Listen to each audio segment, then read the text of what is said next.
ಫಟಾಫಟ್ 50ಗೆ ಸ್ವಾಗತ. ನಾನು ಮಧು ನಾಗರಾಜ್. ನಾನು ಅನುಷಾ ಗೋಪಾಲ್ ಕೃಷ್ಣ. ಬನ್ನಿ ಈ ಕ್ಷಣದ 50 ಸುದ್ದಿಗಳನ್ನ ಫಟಾಫಟ್ ಆಗಿ ನೋಡೋಣ. ಈಶಾ ಫೌಂಡೇಶನ್ ಕಾರ್ಯಕ್ರಮದಲ್ಲಿ ಡಿಸಿಎಂ ಡಿಕೆ ಶಿವಕುಮಾರ್ ಭಾಗಿಯಾಗಿರೋ ವಿಚಾರಕ್ಕೆ ಆರ್ ಅಶೋಕ್ ಪ್ರತಿಕ್ರಿಯೆ ಕೊಟ್ಟಿದ್ದಾರೆ. ಕುಂಭಮೇಳಕ್ಕೆ ಹೋಗಬೇಡಿ ಅಂತ ಎಐಸಿಸಿ ಅಧ್ಯಕ್ಷರು ಹೇಳಿದ್ರು. ಆದರೂ ಡಿಸಿಎಂ ಡಿಕೆ ಶಿವಕುಮಾರ್ ಕುಂಭಮೇಳಕ್ಕೆ ಹೋದ್ರು ಎಂದಿದ್ದಾರೆ.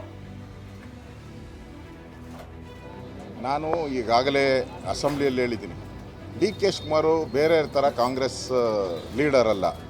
ಅವರು ಜಾಯಮಾನನೇ ಒದ್ದು ಕಿತ್ಕೊಳೋ ಜಾಯಮಾನ ಅವ್ರದ್ದು ಯಾವಾಗಲೂ. ಈಗ ಕುಂಭಮೇಳಕ್ಕೆ ಹೋಗಬೇಡ ಅಂತ ಹೇಳಿದ್ರು ಖರ್ಗೆ ಅವರು, ಹೋದರು. ಏನು ಮಾಡಿದ್ರು ಅವರು? ನಿಮಗೆ ದಮ್ ತಾಕತ್ತಿದ್ರೆ ಡಿಕೆಯನ್ನ ಕಾಂಗ್ರೆಸ್ನಿಂದ ಸಸ್ಪೆಂಡ್ ಮಾಡಿ ಅಂತ ವಿಪಕ್ಷ ನಾಯಕ ಆರ್ ಅಶೋಕ್ ಸವಾಲ್ ಹಾಕಿದ್ದಾರೆ. ಪ್ರಧಾನಿ ಮೋದಿ ಅವರನ್ನ ಒಬ್ಬ ಮುಖ್ಯಮಂತ್ರಿ ಭೇಟಿ ಮಾಡೋದು ಕಷ್ಟ, ಆದ್ರೆ ಒಬ್ಬ ಮಂತ್ರಿ ಪ್ರಧಾನಮಂತ್ರಿ ಭೇಟಿ ಮಾಡ್ತಾರೆ ಅಂದ್ರೆ ಏನರ್ಥ ಅಂತ ಅಶೋಕ್ ಪ್ರಶ್ನೆ ಮಾಡಿದ್ದಾರೆ. ಇಲ್ಲ, ಈಗ ಈಶಾ ಫೌಂಡೇಶನ್ಗೆ ಹೋಗಿದ್ದಾರೆ, ಪಕ್ಕದಲ್ಲೇ ಕೂತಿದ್ದಾರೆ. All India general secretary comment ಮಾಡಿದ್ದಾರೆ ಕಾಂಗ್ರೆಸ್ ಅವರು. ಕಾಮೆಂಟ್ ಮಾಡಿದ್ರೆ ಏನು ಉಪಯೋಗ ಆಗಲ್ರಿ. ದಮ್ ಇದ್ರೆ ನಿಮಗೆ ಕಾಂಗ್ರೆಸ್ ಅವರಿಗೆ ಸಸ್ಪೆಂಡ್ ಮಾಡಿ. ಹೆಂಗಾರೆ ಗ್ಯಾರಂಟಿ ಯೋಜನೆಗಳಿಗೆ ಎಸ್ಸಿಇಪಿ ಟಿಎಸ್ಪಿ ಅನುದಾನ ಬಳಕೆಗೆ ಬಿಜೆಪಿ ತೀವ್ರವಾಗಿ ವಿರೋಧಿಸಿದೆ. ಮಾರ್ಚ್ 5ರಂದು ಬೆಂಗಳೂರಿನಲ್ಲಿ ಬಿಜೆಪಿ ಪ್ರತಿಭಟಿಸಲು ತೀರ್ಮಾನಿಸಿದೆ. ದಲಿತರಿಗೆ ಮೀಸಲಿಟ್ಟ ಹಣ ದಲಿತರಿಗೆ ಬಳಸಬೇಕು ಅಂತ ಬಿಜೆಪಿ ಆಗ್ರಹಿಸಿದೆ. 1ನೇ ತರಗತಿಗೆ ಮಕ್ಕಳನ್ನ ಸೇರಿಸಲು 6 ವರ್ಷ ಕಡ್ಡಾಯದ ನಿಯಮದಿಂದ ಮಕ್ಕಳನ್ನ ಶಾಲೆಗೆ ಸೇರಿಸಲಾಗದೆ ಪೋಷಕರು ಪರದಾಡ್ತಾ ಇದ್ದಾರೆ. 2022ರ ನಿಯಮ ಅನುಸಾರ 6 ವರ್ಷಕ್ಕೆ 2 ದಿನ ಕಡಿಮೆ ಇದ್ರೂ ಸರ್ಕಾರಿ ಇಲ್ಲ ಖಾಸಗಿ ಶಾಲೆಯಲ್ಲಿ ಪ್ರವೇಶ ಮಾಡಿಕೊಳ್ತಾ ಇಲ್ಲ. ಈಗ 5 ಲಕ್ಷ ಮಕ್ಕಳ ಭವಿಷ್ಯ ಅತಂತ್ರವಾಗಲಿದೆ. ಮಕ್ಕಳನ್ನ ಶಾಲೆಗೆ ಸೇರಿಸಲು ವಿನಾಯಿತಿ ನೀಡಲು ಆಗಲ್ಲ ಅಂತ ಶಿಕ್ಷಣ ಸಚಿವ ಮಧು ಬಂಗಾರಪ್ಪ ಹೇಳಿದ್ದಾರೆ. ಬೆಂಗಳೂರಿನಲ್ಲಿ ಟಿವಿ9 ಜೊತೆ ಮಾತನಾಡಿದ ಅವರು, ಶಾಲೆಗೆ ಮಕ್ಕಳನ್ನ ಸೇರಿಸಲು 6 ವರ್ಷ ಕಡ್ಡಾಯ ಆಗಿರಬೇಕು ಎಂದಿದ್ದಾರೆ. ಇದೇ ತಿಂಗಳಲ್ಲಿ ಕೋರ್ಟಿಗೆ ಹೋಗಿದ್ರು, ಕೋರ್ಟಲ್ಲಿ ಅದು ನಿರ್ಧಾರ ಮಾಡಿದ್ದಾರೆ, ಕೋರ್ಟಲ್ಲಿ ಸ್ಕ್ವಾಶ್ ಆಗಿದೆ. ಸೊ ಕೋರ್ಟಲ್ಲಿ ಆದೇಶ ಬಂದ್ರೂ ಕೂಡ ನಾನು ಲೀನಿಯಂಟ್ ಆಗ್ತಾ ಹೋಗ್ಬೋದು. ಕೆಲಸದಿ ಬೇಜಾರಾಗ್ತದೆ ನನಗೂ. ಬಟ್ ನಾನು ಐ ಆಮ್ ಬೌಂಡೆಡ್ ಬೈ ಅಲ್ಲ, 2 ತಿಂಗಳು ಕೊಟ್ಟಾಗ 2 ತಿಂಗಳು ಒಂದಿಸಿದವ್ರು ಬರ್ತಾರೆ. ಇದೇ ಮೇ ತಿಂಗಳಲ್ಲಿ ಬಿಬಿಎಂಪಿ ಚುನಾವಣೆ ನಡೆಯೋದು 100% ಪಕ್ಕ ಅಂತ ಬೆಂಗಳೂರಲ್ಲಿ ಸಚಿವ ರಾಮಲಿಂಗಾರೆಡ್ಡಿ ಹೇಳಿದ್ದಾರೆ. ಕೆಲ ವರ್ಷಗಳಿಂದ ಬಿಬಿಎಂಪಿ ಕಾರ್ಪೊರೇಟರ್ಗಳೇ ಇಲ್ಲ. ಹೀಗಾಗಿ ಸಚಿವರ ಹೇಳಿಕೆಯಿಂದ ಕಾರ್ಪೊರೇಟರ್ ಆಗಬೇಕು ಅನ್ನೋ ಹಲವರ ಕನಸು ಕರಿಕೆದರಿದೆ. ಬಿಬಿಎಂಪಿ ಚುನಾವಣೆ ಮೇ ಲೋಕಲ್ ಬಾಡಿ ಮನೆ ಇದಕ್ಕೆ ಇದು ಕಂಟೆಂಪ್ಟ್ ಇತ್ತಲ್ಲ, ಮಾಡ್ತೀವಿ ಅಂತ ಹೇಳ್ಬಿಟ್ರಲ್ಲ. ಕಂಟೆಂಪ್ಟ್ ಒಬ್ಬ ಮೇಯರ್ ಒಬ್ಬ ಕಮಿಷನರ್ ಬಿಬಿಎಂಪಿ ಆಡಳಿತ ಮಾಡಲು ಆಗಲ್ಲ. ಗ್ರೇಟರ್ ಬೆಂಗಳೂರಾದ್ರೆ ಬಿಬಿಎಂಪಿ 2 ಅಥವಾ 3 ಭಾಗವಾಗುತ್ತೆ. ಬಿಜೆಪಿ ಬೇಕೆಂದೇ ಇದನ್ನ ವಿರೋಧಿಸ್ತಾ ಇದೆ. ಜನರು ಇದರ ಬಗ್ಗೆ ಬಿಜೆಪಿಗೆ ಕಾಳಜಿ ಇಲ್ಲ ಅಂತ ಸಚಿವ ರಾಮಲಿಂಗಾರೆಡ್ಡಿ ಹೇಳಿದ್ದಾರೆ. ನನಗೂ ಒಂದು ಕನಸಿದೆ, ಅಣ್ಣನನ್ನ ಸಿಎಂ ಮಾಡಬೇಕು ಅಂತ ಮಾಜಿ ಸಂಸದ ಡಿಕೆ ಸುರೇಶ್ ಹೇಳಿದ್ದಾರೆ. ಸದ್ಯ ಸಿದ್ದರಾಮಯ್ಯ ಸಿಎಂ ಆಗಿದ್ದಾರೆ. ಸೀಟ್ ಖಾಲಿ ಇದ್ದಾಗ ಮಾತ್ರ ಪ್ರಶ್ನೆ ಮಾಡಬೇಕು. ನನಗೆ ನಂಬಿಕೆ ಇದೆ, ನಂಬಿಕೆ ಮೇಲೆ ಜೀವನ ನಡೆಯೋದು ಅಂತಂದ್ರು.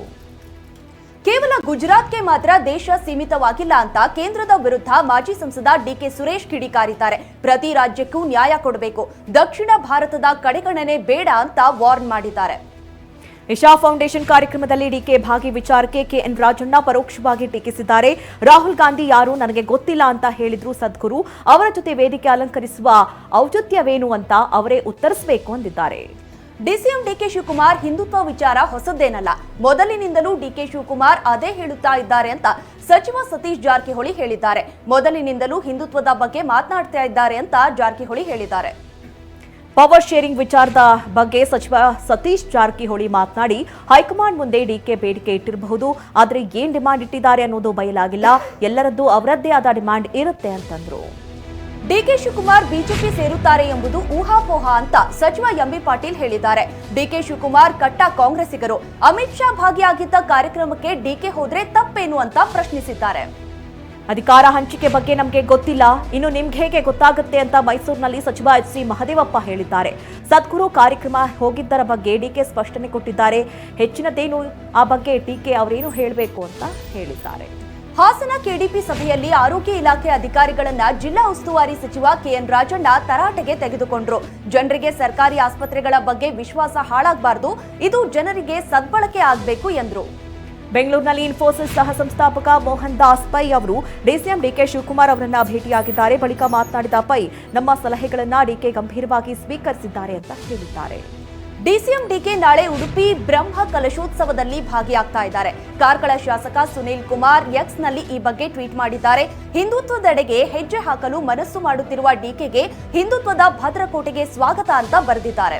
ವಾಣಿಜ್ಯ ನಗರಿ ಹುಬ್ಬಳ್ಳಿಯಲ್ಲಿ ಬಡ್ಡಿ ದಂಧೆ ಹಾವಳಿ ಮುಂದುವರೆದಿದೆ.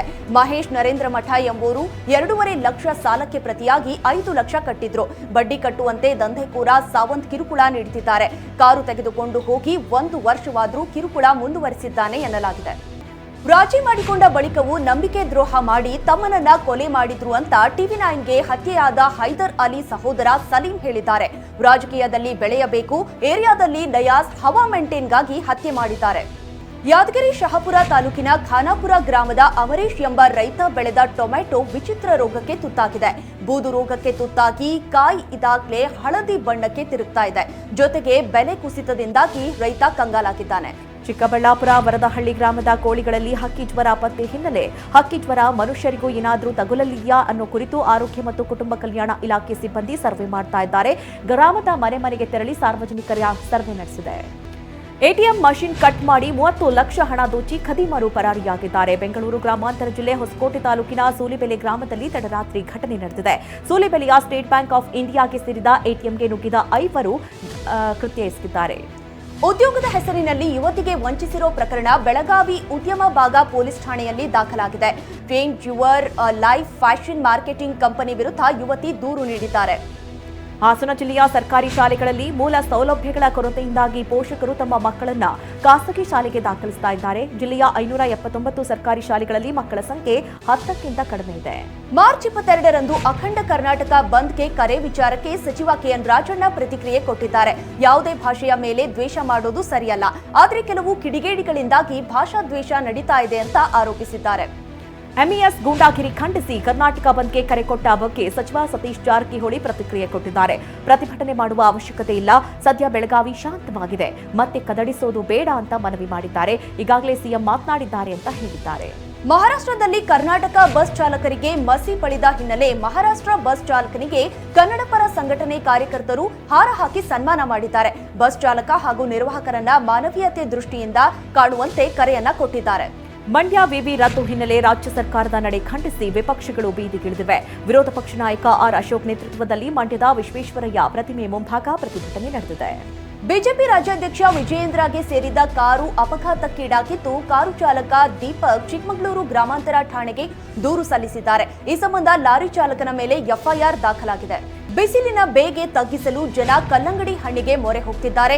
ಆದರೆ ಕೆಂಪು ಬಣ್ಣ ಮತ್ತು ಸಿಹಿ ಜಾಸ್ತಿ ಮಾಡಲು ಹಣ್ಣುಗಳಿಗೆ ವ್ಯಾಪಾರಿಗಳು ಇಂಜೆಕ್ಟ್ ಮಾಡ್ತಾ ಇದ್ದಾರೆ. ಕೃತಕ ಬಣ್ಣಗಳಿಂದ ಜನರ ಆರೋಗ್ಯದ ಮೇಲೆ ಕೆಟ್ಟ ಪರಿಣಾಮ ಬೀರ್ತಾ ಇದೆ ಅಂತ ದಾವಣಗೆರೆಗೆ ರೈತರು ಕಿಡಿಕಾರ್ತಾ ಇದ್ದಾರೆ. ವೈಟ್ ಗೋಲ್ಡ್ ಸಂಸ್ಥೆಯು ಬೆಂಗಳೂರಿನ ಮಲ್ಲೇಶ್ವರಂನಲ್ಲಿ 30ನೇ ಶಾಖೆಯನ್ನ ತೆರೆದಿದೆ. ಈ ಸಂದರ್ಭದಲ್ಲಿ ಮಾತನಾಡಿದ ಸಂಸ್ಥೆಯ ವ್ಯವಸ್ಥಾಪಕ ನಿರ್ದೇಶಕ ಸಿಜೆ ಬಾಬು, ನಾವು ಗ್ರಾಹಕರ ವಿಶ್ವಾಸಾರ್ಹತೆಯನ್ನ ಉಳಿಸಿಕೊಂಡಿದ್ದೇವೆ. ಚಿನ್ನ ತರುವ ಗ್ರಾಹಕರ ಖಾತೆಗೆ ಅರ್ಧ ಗಂಟೆಯಲ್ಲೇ ನೇರವಾಗಿ ಹಣ ಜಮಾ ಆಗುತ್ತೆ ಎಂದಿದ್ದಾರೆ. ಇವತ್ತು ಮಲ್ಲೇಶ್ವರದಲ್ಲಿ 40ನೇ ಬ್ರಾಂಚ್ ಓಪನ್ ಆಗ್ತಿದೆ. ಇದು 2 ಮಹಡಿ ಬ್ರಾಂಚ್. ಇದು ಕಸ್ಟಮರ್ ಎಕ್ಸ್ಪೀರಿಯನ್ಸ್ ಸೆಂಟರ್ ಅಂತ ಮಾಡಿದ್ದೀರಿ. 2 ಕಡೆಯೂ ಇದೆ. ನಿಮಗೆ ಚಿನ್ನ ಯಾವುದೇ ಥರ ಚಿನ್ನ ಇದ್ರೂ ನಾವು ತಗೋತೀರಿ. ನಿಮಗೆ ಗಿರಿವಿಟ್ಟಿರುವ ಚಿನ್ನ, ಪ್ಲೆಡ್ಜ್ ಮಾಡಿರೋ ಚಿನ್ನ ಇದ್ರೂ ನಾವು ಅದನ್ನು ಬಿಡಿಸಿ ಡಿಫ್ರೆನ್ಸ್ ಅಮೌಂಟು ನಿಮ್ಮ RTGS ಬ್ಯಾಂಕ್ ಅಕೌಂಟಿಗೆ ಕೊಡ್ತೀರಿ. ನಮ್ಮ ಬ್ರಾಂಚಿಗೆ ಬಂದರೆ ನಮ್ಮ ಹತ್ರ ಇಲ್ಲಿ MCX ಇಂಡೆಕ್ಸ್ ಆನ್ಲೈನ್ ಇದೆ, ಆ ರೇಟ್ ನೋಡ್ಬೋದು. ಅದಾದಮೇಲೆ ಗೋಲ್ಡ್ ಚೆಕ್ ಮಾಡೋ ಸ್ಪೆಕ್ಟ್ರೋಮೀಟ್ರ್ ಇದೆ. ಸ್ಪೆಕ್ಟ್ರೋಮೀಟ್ರಲ್ಲಿ ಟೆಸ್ಟ್ ಮಾಡ್ತೀರಿ, ಗೋಲ್ಡನ್ನು ಪ್ಯೂರಿಟಿ ಚೆಕ್ ಮಾಡ್ತೀರಿ. ನಿಮ್ಮ ಗೋಲ್ಡ್ ಏನು ಪ್ಯೂರಿಟಿ ಇದೆಯೋ ಅದನ್ನು ವೇ ಮಾಡಿ ನಿಮಗೆ 30 ಮಿನಿಟ್ಸಲ್ಲಿ ನಿಮ್ಮ ಬ್ಯಾಂಕ್ ಅಕೌಂಟಿಗೆ ನಿಮ್ಮ ದುಡ್ಡು ಏನಿದೆ ಅದು RTGS ಮಾಡ್ತೀವಿ. ಉತ್ತರಾಖಂಡ್ನಲ್ಲಿ ದೀರ್ಘಕಾಲದ ಡಿಜಿಟಲ್ ಅರೆಸ್ಟ್ ಪ್ರಕರಣ ಬೆಳಕಿಗೆ ಬಂದಿದೆ. ಸಿಬಿಐ ಅಧಿಕಾರಿ ಎಂದು ಹೇಳಿಕೆ ನೀಡಿ ನಿವೃತ್ತಿ ಹಂತದಲ್ಲಿದ್ದ ಪ್ರೊಫೆಸರ್ನಿಂದ 47 ಲಕ್ಷ ರೂಪಾಯಿ ವಸೂಲಿ ಮಾಡಲಾಗಿದೆ. ಈ ಸಂಬಂಧ ಅಮನ್ ಕುಶ್ಪಾಲ್ ಎಂಬಾತನನ್ನ ಬಂಧಿಸಲಾಗಿದೆ. ಅಮೆರಿಕ ಉದ್ಯಮಿ ಎಲಾನ್ ಮಸ್ಕ್ 14ನೇ ಮಗುವಿಗೆ ತಂದೆಯಾಗಿದ್ದಾರೆ. ಶಿವಾನ್ ಜಿಲಿಸ್ಕಿ ಗಂಡು ಮಗುವಿಗೆ ಜನ್ಮ ನೀಡಿದ್ದಾರೆ. ದಂಪತಿಗೆ ಇದು 4ನೇ ಮಗುವಾಗಿದೆ. ಮಗುವಿಗೆ ಸೆಲ್ಡಾನ್ ಲೈಕರ್ಗಸ್ ಎಂದು ನಾಮಕರಣ ಮಾಡಲಾಗಿದೆ. ಚಾಂಪಿಯನ್ಸ್ ಟ್ರೋಫಿ ಟೂರ್ನಿಯಲ್ಲಿ ನಾಳೆ ನಡೆಯಲಿರೋ ಲೀಗ್ ಹಂತದ ಕೊನೆ ಪಂದ್ಯದಲ್ಲಿ ಭಾರತ ಕಿವೀಸ್ ಸೆಣಸಾಡಲಿವೆ. ಈಗಾಗಲೇ ಉಭಯ ತಂಡಗಳು ಸೆಮೀಸ್ಗೆ ಎಂಟ್ರಿ ಕೊಟ್ಟಿವೆ. ವಿಕೆಟ್ ಕೀಪರ್ KL ರಾಹುಲ್ ಆಡೋದು ಡೌಟ್ ಆಗಿದೆ. ಐಸಿಸಿಯ ಏಕದಿನ ಪಂದ್ಯದ ನೂತನ ನಿಯಮಗಳಿಗೆ ಮಾಜಿ ಸ್ಪಿನ್ನರ್ ರವೀಂದ್ರನ್ ಅಶ್ವಿನ್ ಆಕ್ಷೇಪಿಸಿದ್ದಾರೆ. ಭಾರತದ ಸ್ಪಿನ್ ಪ್ರಾಬಲ್ಯಕ್ಕೆ ಕಡಿವಾಣ ಹಾಕಲೆಂದು ನಿಯಮ ಜಾರಿಗೆ ತರಲಾಗಿದೆ ಅಂತ ಅಸಮಾಧಾನ ಹೊರಹಾಕಿದ್ದಾರೆ. ತಾರಾ ದಂಪತಿ ಕಿಯಾರಾ ಅಡ್ವಾಣಿ ಹಾಗೂ ಸಿದ್ಧಾರ್ಥ್ ಮಲ್ಹೋತ್ರಾ ತಂದೆ ತಾಯಿ ಆಗ್ತಿದ್ದಾರೆ. ಮಕ್ಕಳ ಸಾಕ್ಸ್ ಚಿತ್ರವನ್ನ ಇನ್ಸ್ಟಾಗ್ರಾಂನಲ್ಲಿ ಹಂಚಿಕೊಳ್ಳುವ ಮೂಲಕ ಮೊದಲ ಮಗು ಆಗಮನ ವಿಚಾರವನ್ನ ಹೇಳಿಕೊಂಡಿದ್ದಾರೆ. ಮಾರ್ಚ್ 3ರಂದು 97ನೇ ಆಸ್ಕರ್ ಪ್ರಶಸ್ತಿ ಪ್ರದಾನ ಸಮಾರಂಭ ನಡೆಯಲಿದೆ. ಲಾಸ್ ಏಂಜಲೀಸ್ನ ಹಾಲಿವುಡ್ನ ಡಾಲ್ಫಿ ಥಿಯೇಟರ್ನಲ್ಲಿ ಕಾರ್ಯಕ್ರಮ ಜರುಗಲಿದೆ. ಅತ್ಯುತ್ತಮ ಕಿರುಚಿತ್ರ ವಿಭಾಗಕ್ಕೆ ಭಾರತೀಯ ಚಿತ್ರ ಅನುಜ ನಾಮನಿರ್ದೇಶನಗೊಂಡಿದೆ.